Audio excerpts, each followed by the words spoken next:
ಅತಿ ಸುಲಭವಾಗಿ ನೋಡಿ ಕ್ರೂಟಾನ್ಸ್ ಎಷ್ಟು ಚೆನ್ನಾಗಿ ರೆಡಿಯಾಗಿದೆ. ಇವಾಗ ಹವನ್ನಲ್ಲಿ ತುಪ್ಪನ ತುಂಬ ಈಸಿಯಾಗಿ ತುಂಬ ಸೂಪರಾಗಿ ಎಷ್ಟು ಚೆನ್ನಾಗಿ ಮಾಡ್ಕೋಬೋದು ನೋಡಿ.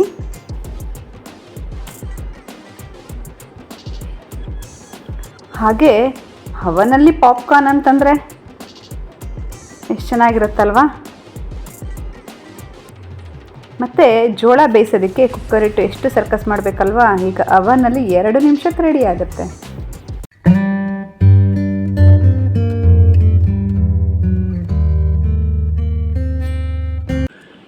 ಹಾಯ್, ಹಲೋ, ಎಲ್ರಿಗೂ ನಮಸ್ಕಾರ. ಎಲ್ಲರೂ ಹೇಗಿದ್ದೀರಾ? Welcome back to my channel Manas nest. ಇವತ್ತಿನ ಕಂಟೆಂಟ್ ಏನು ಅಂತ ನಿಮಗೆಲ್ಲ ಈಗಾಗಲೇ ಗೊತ್ತಾಗಿರ್ಬೋದಲ್ವಾ. ಈಗಾಗಲೇ ತಮ್ಮನೇಲಿ ನೋಡಿರ್ತೀರಾ, ಈಗಾಗಲೇ ಏನು ಕಂಟೆಂಟ್ ಅಂತ ಗೊತ್ತಾಗಿರುತ್ತೆ.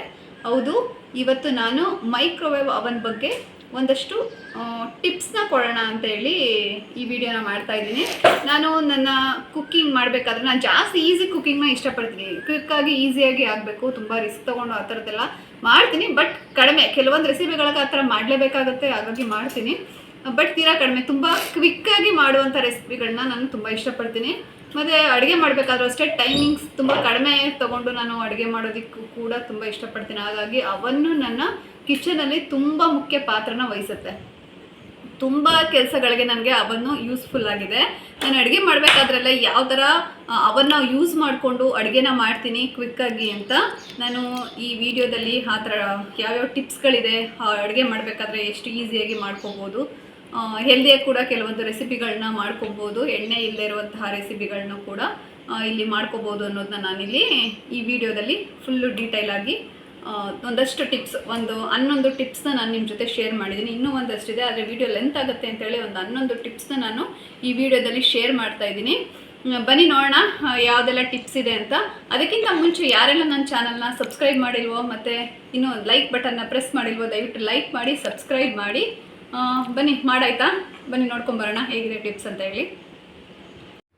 ಇಲ್ಲಿ ನಾನು ತಿಳಿಸ್ಕೊಡ್ತಾ ಇರೋ ಮೊದಲನೇ ಟಿಪ್ ಏನಂತಂದರೆ ಬೆಳ್ಳುಳ್ಳಿ ಸಿಪ್ಪೆ ಬಿಡಿಸೋದು. ಎಲ್ರಿಗೂ ಎಷ್ಟು ಕಷ್ಟ ಅಲ್ವಾ ಬೆಳ್ಳುಳ್ಳಿ ಸಿಪ್ಪೆ ಬಿಡಿಸ್ಬೇಕು ಅಂತಂದರೆ, ತುಂಬ ಕಷ್ಟ. ಮ್ಯಾಕ್ಸಿಮಮ್ ಅಂದರೆ ಗಡ್ಡೆ ಇರೋದನ್ನ ಹಿಲ್ಕಳ ಥರ ಮಾಡಿಟ್ಕೊಬೋದು. ಅದನ್ನು ಸಿಪ್ಪೆನ ತೆಗೆದು ಅದನ್ನು ಇಟ್ಕೋಬೇಕು ಅಂದರೆ ತುಂಬ ಕಷ್ಟ ಆಗುತ್ತೆ. ನಾವು ಸಡನ್ನಾಗಿ ಬೇಕು ಅಂದಾಗ ಈ ಥರ ಒಂದು ಗಡ್ಡೆನ ಬಿಡಿಸ್ಕೊಂಡು ಅದನ್ನು ಓವೆನಲ್ಲಿ ಒಂದು 30 ಸೆಕೆಂಡ್ ಇಟ್ಟರೆ ಸಾಕು, ಸೂಪರಾಗಿ ಅದು ಓಪನ್ ಎಲ್ಲ ಬಿಚ್ಕೊಂಡ್ಬಿಟ್ಟಿರುತ್ತೆ. ಸಿಪ್ಪೆನೇ ನೋಡಿ ಓಪನ್ ಆಗಿದೆ, ಎಷ್ಟು ಚೆನ್ನಾಗಿ ಓಪನ್ ಆಗಿದೆ ಅಂಥೇಳಿ. ಕಷ್ಟನೇ ಪಡಬೇಕಾಗಿಲ್ಲ. ಸಡನ್ನಾಗಿ ನಾವು ಒಲೆ ಮೇಲೆ ಒಗ್ಗರಣೆಗೆ ಎಣ್ಣೆ ಇಟ್ಟು ಆ ಎಣ್ಣೆ ಕಾಯೋ ಅಷ್ಟರಲ್ಲಿ ಈ ಬೆಳ್ಳುಳ್ಳಿ ಸಿಪ್ಪೆನ ಬಿಡಿಸ್ಕೋಬೋದು. ಅಷ್ಟು ಈಸಿಯಾಗಿ ಅವನ್ ಇದ್ದಾಗ ತುಂಬ ಈಸಿಯಾಗಿ ಈ ಥರ ಬೆಳ್ಳುಳ್ಳಿ ಸಿಪ್ಪೆಗಳನ್ನ ಬಿಡಿಸ್ಕೋಬೋದು. ಮತ್ತು ನಮ್ಮ ಕೆಲಸನೂ ಕೂಡ ತುಂಬ ಈಸಿಯಾಗಿ ಸ್ಮಾರ್ಟಾಗಿ ಆಗುತ್ತೆ. ಟೈಮ್ ಇಲ್ಲದೆ ಇರೋವಂತಹ ಮಹಿಳೆಯರು ಜಾಬ್ಗೆ ಹೋಗ್ತಾರೆ ಅಂಥವ್ರಿಗೆಲ್ಲ ಕೂಡ ಈ ಥರ ಅವನಲ್ಲಿ ಬೆಳ್ಳುಳ್ಳಿ ಬಿಡಿಸ್ಕೊಳ್ಳೋದ್ರಿಂದ ತುಂಬ ಯೂಸ್ ಆಗುತ್ತೆ. ಬೇಗ ಬೇಗ ಕುಕ್ಕಿಂಗ್ ಮಾಡೋದಕ್ಕೂ ಕೂಡ ಅನುಕೂಲ ಆಗುತ್ತೆ. ನೋಡಿ ಎಷ್ಟು ಚೆನ್ನಾಗಿ ಬಿಡಿಸಿದೆ ಬೆಳ್ಳುಳ್ಳಿ ಅಂತ. 30 ಸೆಕೆಂಡಲ್ಲಿ ನೀಟಾಗಿ ಬೆಳ್ಳುಳ್ಳಿನ ಬಿಡಿಸ್ಕೋಬೋದು. ನಂತರ ಸ್ವೀಟ್ ಕಾರ್ನ್ ಅಂದರೆ ಯಾರಿಗಿಷ್ಟ ಇಲ್ಲ ಹೇಳಿ, ಎಲ್ರಿಗೂ ತುಂಬ ಇಷ್ಟ ಆಗುವಂಥ ಈ ಸ್ವೀಟ್ ಕಾರ್ನ್ನ ತುಂಬ ಈಸಿಯಾಗಿ ಅವನ್ನಲ್ಲಿ ಹೇಗೆ ಬೇಯಿಸೋದು ಅನ್ನೋದನ್ನ ನೋಡೋಣ ಬನ್ನಿ. ನಾನು ಇದ್ರ ಮೇಲಿರುವಂತಹ ಕವರ್ನ ತೆಗೆದಿದ್ದೀನಿ ಅಷ್ಟೇ. ಆ ಮೇಲ್ಗಡೆ ಏನು ಸಿಪ್ಪೆಗಳಿದೆ ಅದನ್ನು ನಾನು ತೆಗಿಲಿಲ್ಲ, ಅದನ್ನು ಹಾಗೆ ಅವನ್ನಲ್ಲಿ ಡೈರೆಕ್ಟಾಗಿ ನಾನು ಇಟ್ಟಿದ್ದೀನಿ. ಇವಾಗ 5 ಮಿನಿಟ್ ನಾನು ಸೆಟ್ ಮಾಡಿ ಇಟ್ಟಿದ್ದೀನಿ. 5 ಮಿನಿಟಲ್ಲಿ ಇದು ತುಂಬ ಚೆನ್ನಾಗಿ ಬೆಂದು ರೆಡಿಯಾಗಿರುತ್ತೆ, ತುಂಬ ಸಾಫ್ಟಾಗೂ ಕೂಡ ಬೆಂದಿರುತ್ತೆ. ನೋಡಿ ಈಗ 5 ಮಿನಿಟ್ ಆಗಿದೆ. ನೋಡಿ ಚೆನ್ನಾಗಿ ತುಂಬ ಚೆನ್ನಾಗಿ ಬೆಂದಿದೆ, ತುಂಬ ಬಿಸಿ ಇದೆ, ಮುಟ್ಟೋದಕ್ಕೆ ಆಗ್ತಿಲ್ಲ, ಅಷ್ಟೊಂದು ಬಿಸಿ ಇದೆ. ಇವಾಗ ಇದ್ರ ಮೇಲಿರುವಂತಹ ಸಿಪ್ಪೆನೆಲ್ಲ ತೆಕ್ಕೊಂಬಿಡೋಣ. ನೋಡಿ ಈ ಥರ ಎಲ್ಲ ಸಿಪ್ಪೆನೂ ತೆಕ್ಕೊಳ್ಳಿ. ತುಂಬ ಗಟ್ಟಿನೂ ಇರಲ್ಲ, ಎಲ್ಲ ಸಾಫ್ಟ್ ಆಗಿಬಿಟ್ಟಿರುತ್ತೆ, ತುಂಬ ಚೆನ್ನಾಗಿ ಬಂದ್ಬಿಡುತ್ತೆ. ಸಿಪ್ಪೆನೂ ಕೂಡ ತುಂಬ ಈಸಿಯಾಗಿ ಬರುತ್ತೆ. ಈ ಸಿಪ್ಪೆನೆಲ್ಲ ತೆಕ್ಕೊಂಡಿದ್ದ ನಂತರ ನೀವು ಚೆಕ್ ಮಾಡ್ಬೋದು ಎಷ್ಟು ಚೆನ್ನಾಗಿ ಬೆಂದಿರುತ್ತೆ ಅಂದರೆ ಒಂದು ಒಳ್ಳೆ ಘಮ ಕೂಡ ಬರ್ತಾ ಇರುತ್ತೆ ಅದರಲ್ಲಿ. ಈ ಥರ ಬೇಯಿಸ್ಕೊಂಡು ನಾವು ಇದಕ್ಕೆ ಮಸಾಲ ಎಲ್ಲ ಹಾಕ್ಕೊಂಡು ಕೂಡ ತಿನ್ಬೋದು, ತುಂಬ ಚೆನ್ನಾಗಿರುತ್ತೆ. ನಾವು ಕುಕ್ಕರಲ್ಲೆಲ್ಲ ಕೂಗಿಸಿ ಅದೊಂದು ಕುಕ್ಕರೆಲ್ಲ ತೊಳ್ಕೊಂಡು ಎಷ್ಟೊಂದು ಫಜೀತಿ ಕೆಲಸ ಮಾಡೋ ಬದಲು ಈ ಥರ ಮಾಡ್ಕೊಬೋದು. ನಾನು ನಂತರ ಇದಕ್ಕೆ ನಿಂಬೆಹಣ್ಣಿಗೆ ಸ್ವಲ್ಪ ಅಚ್ಕಾರದ ಪುಡಿ, ಸ್ವಲ್ಪ ಉಪ್ಪಿನ ಪುಡಿನ ಹಾಕ್ಕೊಂಡು ನಿಂಬೆಹಣ್ಣು ಸಮೇತ ಇದಕ್ಕೆ ಉಜ್ಜಿದ್ರೆ ಒಂದೊಳ್ಳೆ ಟೇಸ್ಟು ಎಷ್ಟು ಚೆನ್ನಾಗಿರುತ್ತೆ ಅಂದರೆ ಮಕ್ಕಳಿಗೆ ವಿಂಟರ್ ಸೀಸನಲ್ಲಂತೂ ಈ ಥರದ್ದು ತುಂಬ ಇಷ್ಟ ಆಗುತ್ತೆ. ಬಿಸಿ ಬಿಸಿ ಜೋಳಕ್ಕೆ ಈ ಥರ ಎಲ್ಲ ಹಚ್ಕೊಂಡು ತಿನ್ನೋದಕ್ಕೆ. ಮತ್ತು ಸಂಜೆ ಟೈಮ್ ಮಕ್ಕಳು ಸ್ಕೂಲಿಂದ ಬಂದಾಗ ಈವ್ನಿಂಗ್ ಸ್ನ್ಯಾಕ್ಸ್ ಥರನೂ ಕೂಡ ನೀವು ಇದನ್ನು ಸರ್ವ್ ಮಾಡ್ಬೋದು. ನಂತರ ಲೆಫ್ಟ್ ಓವರ್ ಬ್ರೆಡ್ ಉಳಿದ್ಬಿಟ್ಟಿರುತ್ತೆ ಮನೇಲಿ, ಎಷ್ಟೊಂದು ಬ್ರೆಡ್ ಉಳಿದ್ಬಿಟ್ಟಿರುತ್ತೆ. ಅದನ್ನು ಏನು ಮಾಡೋದು, ಅದನ್ನು ತಿನ್ನೋದಕ್ಕೂ ಆಗಲ್ಲ, ಅರ್ಧಂಬರ್ಧ ಒಣಗಿಬಿಟ್ಟಿರುತ್ತೆ. ಅದನ್ನು ಏನು ಮಾಡೋದು ಅಂತಂದಾಗ ಈ ಥರ ಕಟ್ ಮಾಡಿ ನೀವು ಕ್ರೂಟಾನ್ಸ್ಗಳನ್ನ ಮಾಡ್ಕೋಬೋದು. ನಾವು ಈ ಸೂಪ್ಗಳಿಗೆ ಇದಕ್ಕೆಲ್ಲ ಈ ಕ್ರೂಟಾನ್ಸ್ನ ಹಾಕ್ಕೊಂಡು ತಿಂತೀವಿ. ಆದರೆ ಅದನ್ನು ಎಣ್ಣೆಲಿ ಕರಿಯೋ ಬದಲು ಈ ಥರ ಡೈರೆಕ್ಟಾಗಿ ಇದನ್ನು 5 ಮಿನಿಟ್ಸ್ ಸೆಟ್ ಮಾಡಿ ಓವನಲ್ಲಿ ಈ ಥರ ಕಟ್ ಮಾಡಿ ಇಡೋದ್ರಿಂದ ಒಂದೊಳ್ಳೆ ಕ್ರೂಟಾನ್ಸ್ ರೆಡಿ ಆಗುತ್ತೆ. ನೋಡಿ, ನನಗೆ ಮಿಡಲಲ್ಲಿ ಒಂದ್ಸಲ 2 ನಿಮಿಷದಲ್ಲಿ ಒಂದ್ಸಲ ಓಪನ್ ಮಾಡಿ ಇದನ್ನು ಉಲ್ಟಾ ತಿರುಗಿಸಿ ಇಡ್ತಾಯಿದ್ದೀನಿ. ಮಿಡಲಲ್ಲಿ ಒಂದ್ಸಲ ಈ ಥರ ಉಲ್ಟಾ ತಿರುಗಿಸಿ ಇಡೋದ್ರಿಂದ ಚೆನ್ನಾಗಿ ಎರಡೂ ಸೈಡು ಕೂಡ ತುಂಬ ಕ್ರಿಸ್ಪಿಯಾಗಿ ಆಗುತ್ತೆ. ಇದನ್ನು ಟೀ ಟೈಮ್ ಸ್ನ್ಯಾಕ್ಸ್ ಥರನೂ ಕೂಡ, ರಸ್ಕ್ ಥರ ನೀವು ಕಾಫಿಗೆ ಟೀಗೆ ಹಚ್ಕೊಂಡು ಕೂಡ ತಿನ್ಬೋದು. ತುಂಬ ಟೇಸ್ಟಿಯಾಗಿರುತ್ತೆ. ಬ್ರೆಡ್ಗಿಂತ ಈ ಕ್ರೂಟಾನ್ಸ್ ಅಂತೂ ತುಂಬ ಟೇಸ್ಟಿಯಾಗಿರುತ್ತೆ. ಎಣ್ಣೆಲಿ ತಿನ್ನೋ ಬದಲು, ಎಣ್ಣೆಲಿ ಕರೆದು ತಿನ್ನೋ ಬದಲು ಈ ಥರ ನೀವು ಡೈರೆಕ್ಟಾಗಿ ಅವನ್ನಲ್ಲಿ ಈ ಥರ ಕ್ರೂಟಾನ್ಸ್ನ ಮಾಡಿಕೊಂಡು ತಿನ್ಬೋದು. ನೋಡಿ ಎಷ್ಟು ಚೆನ್ನಾಗಾಗಿದೆ ಇವಾಗ ಅಂತ ಹೇಳಿ, ತುಂಬ ಚೆನ್ನಾಗಾಗಿದೆ. ಇದನ್ನು ಟೀ ಟೈಮ್ ಸ್ನ್ಯಾಕ್ಸ್ ಥರ ರಸ್ಕ್ ಯಾರು ಇಷ್ಟಪಡ್ತೀರೋ ಅವ್ರಿಗೂ ಕೂಡ ಇದು ತುಂಬ ಅಂದರೆ ತುಂಬ ಇಷ್ಟ ಆಗುತ್ತೆ. ತುಂಬ ಚೆನ್ನಾಗಿರುತ್ತೆ. ಇದನ್ನು ಸೂಪ್ಗಳಿಗೆಲ್ಲ ಹಾಕ್ಕೊಂಡು ಕುಡಿದ್ರೂ ಕೂಡ ತುಂಬ ಟೇಸ್ಟಿಯಾಗಿ ಇರುತ್ತೆ. ನೋಡಿ ಎಷ್ಟು ಚೆನ್ನಾಗಾಗಿದೆ, ತುಂಬ ಕ್ರಿಸ್ಪಿಯಾಗಿದೆ.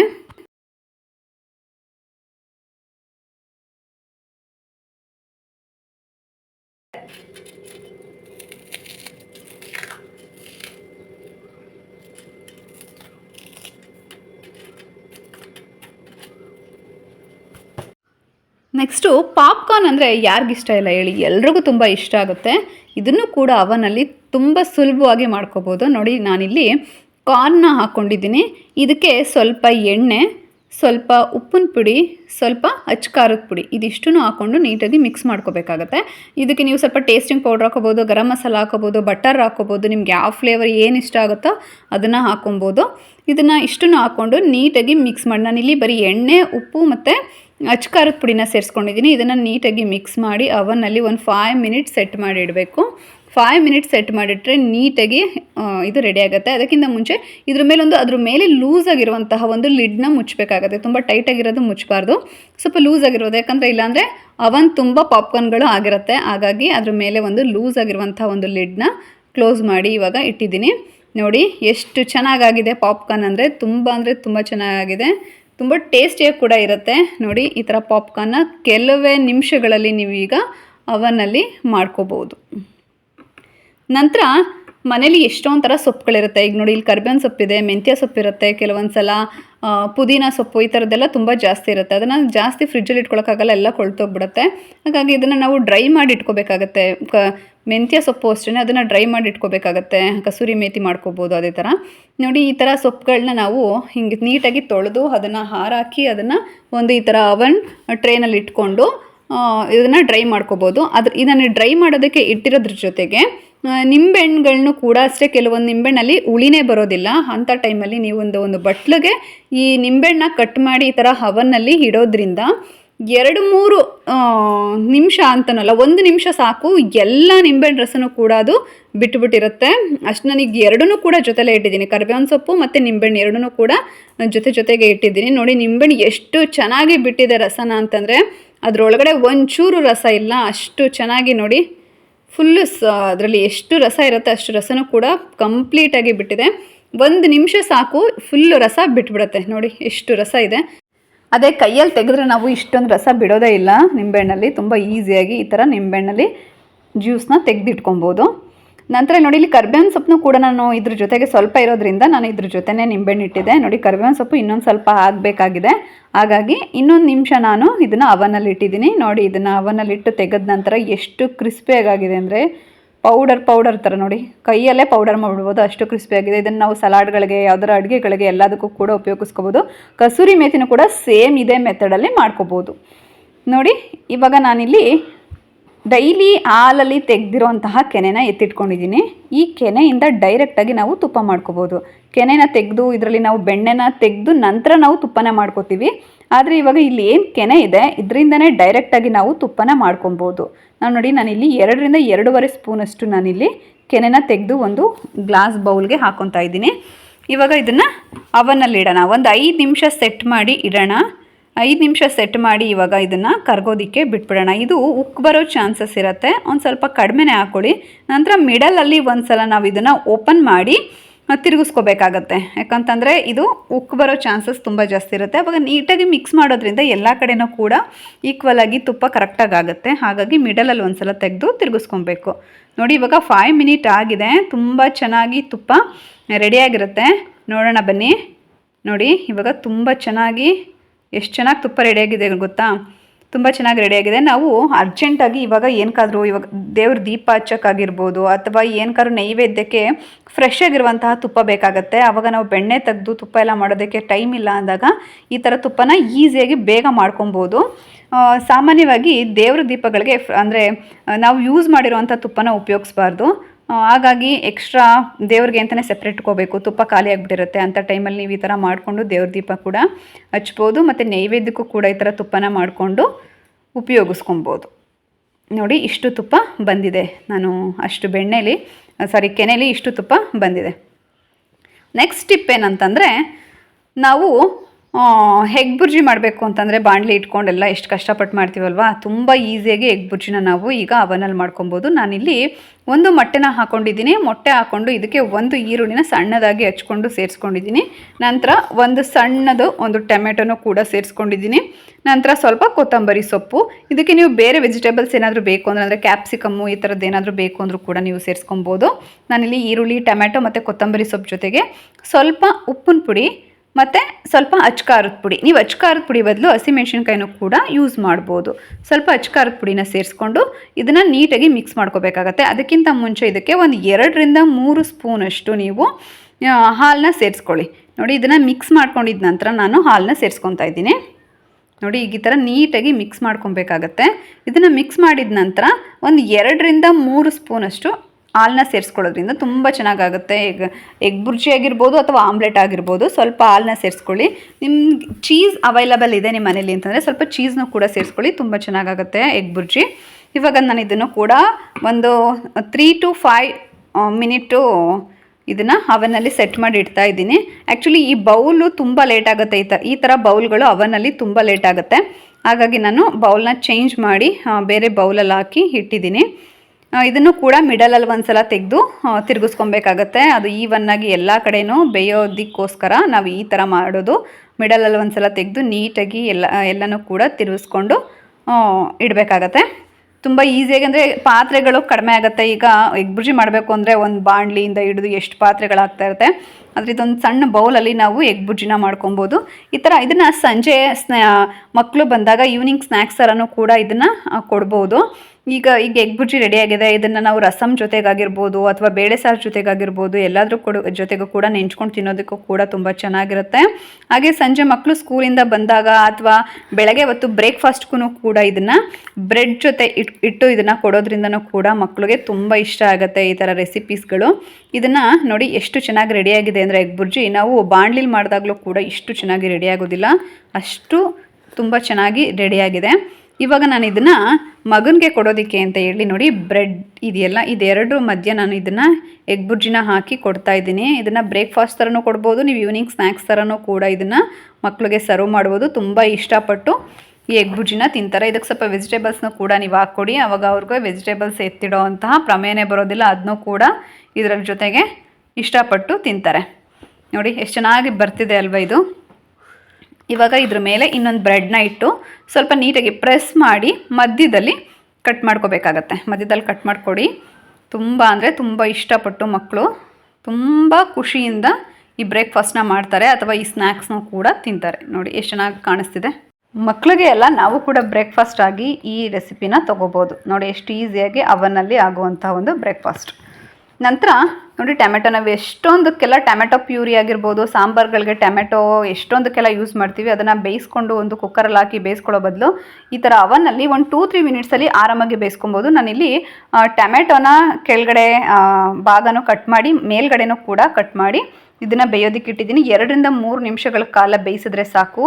ತುಂಬ ಚೆನ್ನಾಗಿ ಸಿಪ್ಪೆ ಎಲ್ಲ ನೋಡಿ ಎಷ್ಟು ಚೆನ್ನಾಗಿ ಬಿಟ್ಟಿದೆ ಅಂತಂದರೆ ಫುಲ್ಲು ಸ್ಮ್ಯಾಶ್. ತುಂಬ ಬಿಸಿ ಇದೆ, ಮುಟ್ಟೋದಕ್ಕೆ ಆಗ್ತಿಲ್ಲ.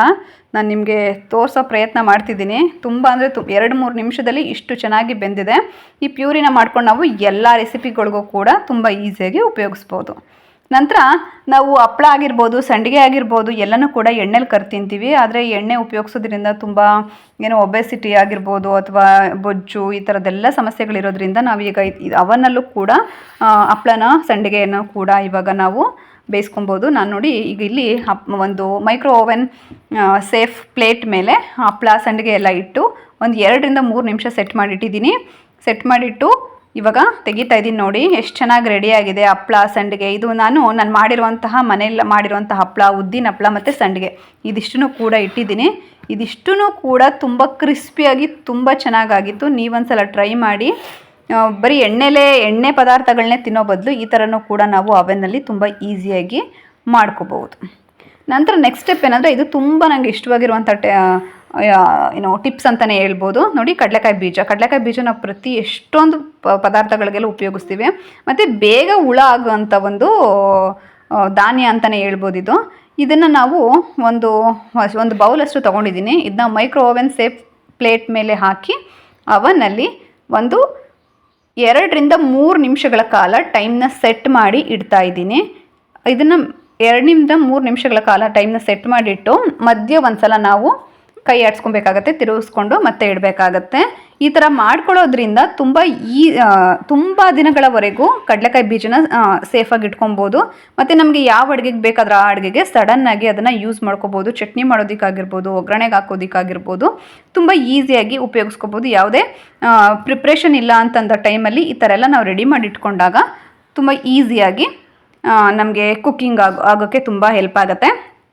ನೋಡಿ, ಇವಾಗ ಕಂಪ್ಲೀಟಾಗಿ ಆಗಿದೆ. ಇವಾಗ ಇದು ನೋಡಿ ಎಷ್ಟು ಚೆನ್ನಾಗಾಗಿದೆ. ಇವಾಗ ಇದು ಆಗಿದ ನಂತರ 2 ನಿಮಿಷಗಳ ಕಾಲ ಇದನ್ನು ಆರೋದಕ್ಕೆ ಬಿಟ್ಬಿಡಬೇಕು. ಇದು ತಣ್ಣಗಾಗಿದ ನಂತರ ಸಿಪ್ಪೆನೆಲ್ಲ ನೀಟಾಗಿ ತೆಕ್ಕೋಬೋದು. ಎಷ್ಟು ಚೆನ್ನಾಗಿ ಸಿಪ್ಪೆ ಬರುತ್ತೆ ಅಂತಂದರೆ ತುಂಬ ಚೆನ್ನಾಗಿ ಸಿಪ್ಪೆ ಎಲ್ಲ ತೆಕ್ಕೋಬೋದು. ನೋಡಿ ಎಷ್ಟು ಚೆನ್ನಾಗಿ ಬರ್ತಿದೆ ಸಿಪ್ಪೆ ಎಲ್ಲ ಅಂತ. ಈ ಥರ ನೀವು ಒಂದು ಏರ್ಟೈಟ್ ಕಂಟೈನರ್ಗೆ ಹಾಕಿ ಈ ಬೀಜಗಳನ್ನೆಲ್ಲ ತೆಗೆದು ಇಟ್ಕೊಬೋದು. ಕಡಲೆಕಾಯಿ ಬೀಜ ಮತ್ತು ಯಾವಾಗಾದ್ರೂ ತಿನ್ನಬೇಕು ಅನಿಸ್ದಾಗಲೂ ಕೂಡ ಕುರುಕಲು ಥರನೂ ಕೂಡ ತಿನ್ಬೋದು. ನೋಡಿದ್ರಲ್ಲ, ಹೇಗೆ ಅನ್ನಿಸ್ತು? ಅವನ್ ಟಿಪ್ಸ್ಗಳೆಲ್ಲ ತುಂಬ ಇಷ್ಟ ಆಯಿತು ಅಂದ್ಕೊತೀನಿ. ನನಗೆ ಇದರಲ್ಲೆಲ್ಲ ತುಂಬ ಇಷ್ಟವಾಗಿರೋದು ಅಂತಂದರೆ ತುಪ್ಪ ಮಾಡ್ಕೊಳ್ಳೋವಂಥದ್ದು ಮತ್ತು ಕಡಲೆ ಬೀಜನ ಡ್ರೈ ರೋಸ್ಟ್ ಮಾಡ್ಕೊಳ್ಳೋವಂಥದ್ದು. ಇವೆರಡು ನನಗೆ ತುಂಬ ಇಷ್ಟ ಆಗಿರೋಂಥ ಟಿಪ್ಸ್ಗಳು. ತುಪ್ಪನೂ ಅಷ್ಟೇ, ಕೆಲವೊಂದ್ಸಲ ದೇವ್ರ ಮನೇಲಿ ಖಾಲಿ ಆಗಿಬಿಟ್ಟಿರುತ್ತೆ, ಅಡುಗೆ ಮನೇಲಿ ಇರೋದನ್ನ ಯೂಸ್ ಮಾಡಿಬಿಟ್ಟಿರ್ತೀವಿ, ನಾನ್ ವೆಜ್ ಯೂಸ್ ಮಾಡಿರ್ತೀವಿ, ನಾವು ತಿನ್ನೋದಕ್ಕೆಲ್ಲ ಯೂಸ್ ಮಾಡಿರ್ತೀವಿ. ಅವಾಗ ಅದನ್ನು ಉಪಯೋಗಿಸೋದಕ್ಕಾಗೋದಿಲ್ಲ. ಆದ ತಕ್ಷಣದಲ್ಲಿ ನಾನು ಈ ಥರ ತುಪ್ಪನ ಮಾಡಿಕೊಂಡು ದೇವ್ರ ದೀಪ ಹಚ್ಚೋದಕ್ಕೆ ಯೂಸ್ ಮಾಡ್ಕೊತೀನಿ. ಮತ್ತು ಕಡಲೆ ಬೀಜನೂ ಅಷ್ಟೇ ಇದೇ ಥರ ನಾವು ಬೇರೆ ಬೇರೆ ಏನು ಹೇಳ್ತಾರೆ ಡ್ರೈ ಫ್ರೂಟ್ಸ್ಗಳನ್ನೂ ಕೂಡ ಡ್ರೈ ರೋಸ್ಟ್ ಮಾಡ್ಕೊಬೋದು, ರವೆ ಡ್ರೈ ರೋಸ್ಟ್ ಮಾಡ್ಬೋದು, ತುಂಬ ಧಾನ್ಯಗಳನ್ನ ಈ ಥರ ಡ್ರೈ ರೋಸ್ಟ್ ಮಾಡ್ಕೋಬೋದು. ತುಂಬ ಈಸಿಯಾಗಿ ತುಂಬ ಕ್ವಿಕ್ಕಾಗಿ ಮಾಡೋವಂಥದ್ದು. ಕಡಲೆ ಬೀಜ ನಾವು ಬಾಣಲಿಗೆ ಹಾಕಿ ಸ್ಟವ್ ಮುಂದೆ ನಿಂತ್ಕೋಬೇಕಾಗುತ್ತೆ. ಬಟ್ ಅವನ್ನೆಲ್ಲ ಆ ಥರ ಅಲ್ಲ, ಕೆಲವೇ ನಿಮಿಷಗಳಲ್ಲಿ ಕಡಲೆ ಬೀಜ ತುಂಬ ಚೆನ್ನಾಗಿ ರೋಸ್ಟಾಗಿ ರೆಡಿ ಆಗುತ್ತೆ. ತುಪ್ಪನೂ ಕೂಡ ಅಷ್ಟೇ. ಈಗ ತುಪ್ಪದಲ್ಲಿ ಅದರಲ್ಲಿ ಒಂದಷ್ಟು ರೆಸಿಡ್ಯೂ ಉಳಿಯುತ್ತೆ, ತುಂಬ ಜಾಸ್ತಿ ರೆಸಿಡ್ಯೂ ಉಳಿಯುತ್ತೆ. ಯಾಕಂದರೆ ನಾವು ಇಲ್ಲಿ ಬೆಣ್ಣೆ ತೆಗಿಲಿಲ್ಲ, ಕೆನೆ ಸಮೇತ ಹಾಕಿರೋದ್ರಿಂದ ರೆಸಿಡ್ಯೂ ತುಂಬ ಜಾಸ್ತಿ ಉಳಿಯುತ್ತೆ. ಆ ರೆಸಿಡ್ಯೂಯಿಂದನೂ ಕೂಡ ಲಡ್ಡು ರೆಸಿಪಿ ಮಾಡೋದನ್ನ ನಾನು ಈಗಾಗಲೇ ನಿಮಗೆ ಒಂದು ವೀಡಿಯೋದಲ್ಲಿ ಶೇರ್ ಮಾಡಿದ್ದೀನಿ. ಅದ್ರ ಲಿಂಕ್ ಬೇಕು ಅಂದರೆ ನಾನು ಡಿಸ್ಕ್ರಿಪ್ಷನ್ ಬಾಕ್ಸಲ್ಲಿ ಹಾಕಿರ್ತೀನಿ, ದಯವಿಟ್ಟು ಚೆಕ್ ಮಾಡ್ಕೊಳ್ಳಿ ಒಂದ್ಸಲ. ಆ ರೆಸಿಡ್ಯೂಯಿಂದ ಒಳ್ಳೆ ಲಡ್ಡು ಮಾಡ್ಬೋದು. ಅದು ತುಂಬ ಹೆಲ್ದಿ ಮಕ್ಕಳಿಗೆ, ಮತ್ತು ಏನೋ ಮೆಚೂರ್ಡ್ ಆಗಿರುವಂತಹ ಹೆಣ್ಮಕ್ಳುಗಳಿಗಾಗಿರ್ಬೋದು, ಬಾಣಂತನದಲ್ಲಿರುವಂಥ ಹೆಣ್ಮಕ್ಳುಗಳಿಗಾಗಿರೋ ಸೊಂಟಕ್ಕೆ ತುಂಬ ಶಕ್ತಿ ಕೊಡುವಂಥದ್ದು ಆ ಲಡ್ಡು. ಅದನ್ನು ನಾನು ಡಿಸ್ಕ್ರಿಪ್ಷನ್ ಬಾಕ್ಸಲ್ಲಿ ಹಾಕಿರ್ತೀನಿ, ಅದನ್ನ ಚೆಕ್ ಮಾಡಿ. ಇದಿಷ್ಟೆಲ್ಲ ವೀಡಿಯೋ ಅಲ್ಲಿ ಟಿಪ್ಸ್ಗಳು ನಿಮ್ಗೆ ಇಷ್ಟ ಆಗಿದೆ ಅಂತ ಅನ್ಕೊತೀನಿ. ಇಷ್ಟ ಆಗಿದ್ರೆ ಗೊತ್ತಲ್ಲ ಏನು ಮಾಡಬೇಕು ಅಂತ. ಈಗಿನ್ನೂ ಯಾರು ಲೈಕ್ ಮಾಡಿಲ್ವೋ ಈಗಾದರೂ ಲೈಕ್ ಮಾಡಿ, ಮತ್ತು ಸಬ್ಸ್ಕ್ರೈಬ್ ಮಾಡಿ, ಮತ್ತು ಹೆಚ್ಚೆಚ್ಚು ಜನಕ್ಕೆ ನನ್ನ ವೀಡಿಯೋನ ಶೇರ್ ಮಾಡಿ ಅಂತ ಹೇಳ್ತಾ ಇವತ್ತಿನ ವೀಡಿಯೋ ನಾನು ಇಲ್ಲೇ ಮುಗಿಸ್ತಾ ಇದ್ದೀನಿ. ನಾಳೆ ಮತ್ತೊಂದು ಯೂಸ್ಫುಲ್ ವೀಡಿಯೋ ಜೊತೆ ಬರ್ತೀನಿ ಅಂತ ಹೇಳ್ತಾ ನಾನು ಇವತ್ತು ಹೋಗಿ ಬರಲಾ. ಬಾಯ್.